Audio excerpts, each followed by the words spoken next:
warahmatullahi wabarakatuh. Alhamdulillahilladzi nahmaduhu wa nasta'inuhu wa nastaghfiruh wa na'udzu billahi min shururi anfusina wa min sayyiati a'malina. Man yahdihillahu fala mudilla lahu wa man yudlil fala hadiya lahu.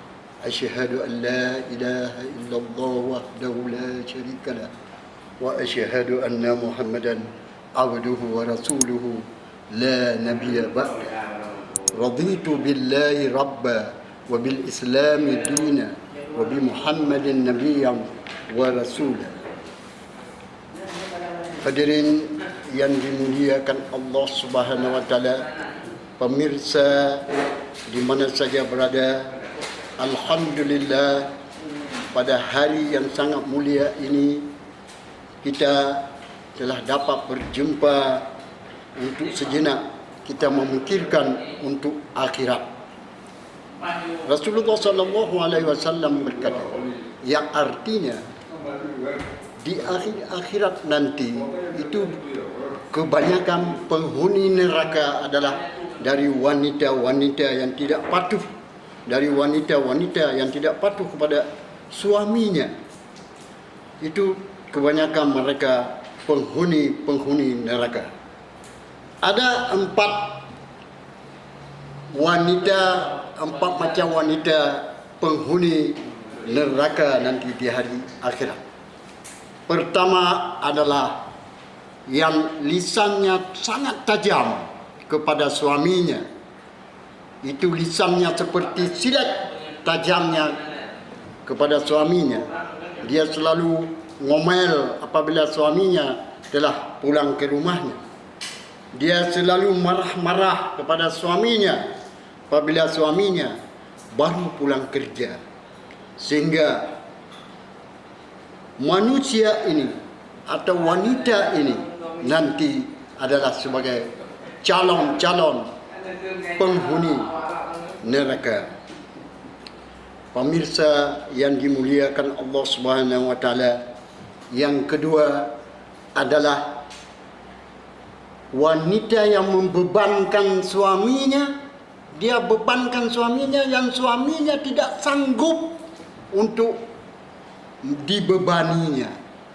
Artinya dia tidak berkemampuan apa yang dipaksakan oleh istrinya.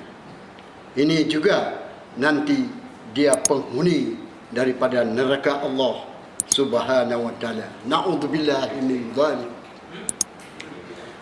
Pemirsa yang dimuliakan oleh Allah Subhanahu wa taala, dia tidak tahu bahawa kunci surga seorang isteri, kunci surga seorang wanita yang telah menikah itu adalah ada di tangan suaminya. Ya, ada di tangan suaminya kunci surganya. Jadi ketika dia tidak patuh kepada suaminya, maka dia adalah menjadi penghuni neraka. Kata Rasulullah, seandainya manusia bisa bersujud sesama manusia, yang pertama sekali saya perintahkan sujud kepada suaminya adalah wanita yang telah menikah dengannya. Hadirin yang dimuliakan oleh Allah Subhanahu wa taala di mana saja berada. Yang ketiga adalah wanita yang selalu membuka auratnya. Jadi auratnya selalu dibuka, tidak menutupi auratnya, sehingga tergoda orang-orang atau lawan jenisnya ketika dia keluar dari rumahnya. Dia tidak patuh kepada suaminya. Dia keluar dari rumahnya tanpa izin suaminya. Dia keluar, yang dimuliakan Allah Subhanahu wa taala.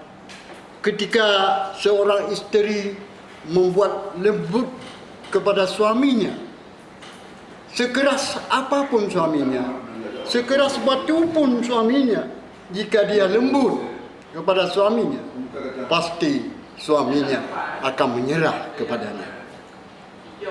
Hadirin yang dimuliakan oleh Allah Subhanahu wa taala.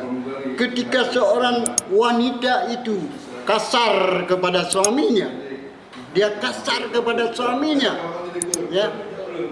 Artinya dia kasar seperti laki-laki. Jiwa laki-laki seorang suami akan bangun dia dan dia akan melawan bagaimanapun. Dia akan melawan bagaimanapun. Sebenarnya kata Rasulullah, seperti Khadijah radhiyallahu anha terhadap suaminya, terhadap Rasulullah sallallahu alaihi wasallam, volumenya tidak pernah lebih daripada Rasulullah. Artinya apa? Kalau Rasulullah volumenya 7, berarti Siti Khadijah volumenya 5. Jadi di bawah selalu dia merendahkan diri. Dia selalu merendahkan diri.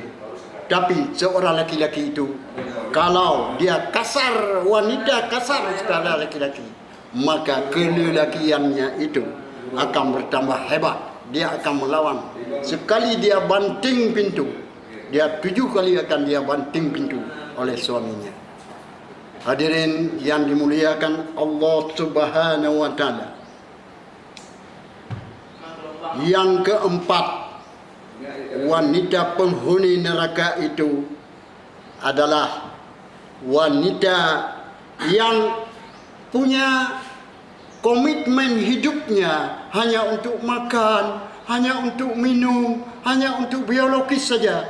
Tetapi dia sedikit pun tidak ada niat untuk solat, tidak ada niat untuk beribadah kepada Allah Subhanahu wa taala, kecuali dipaksa oleh suaminya.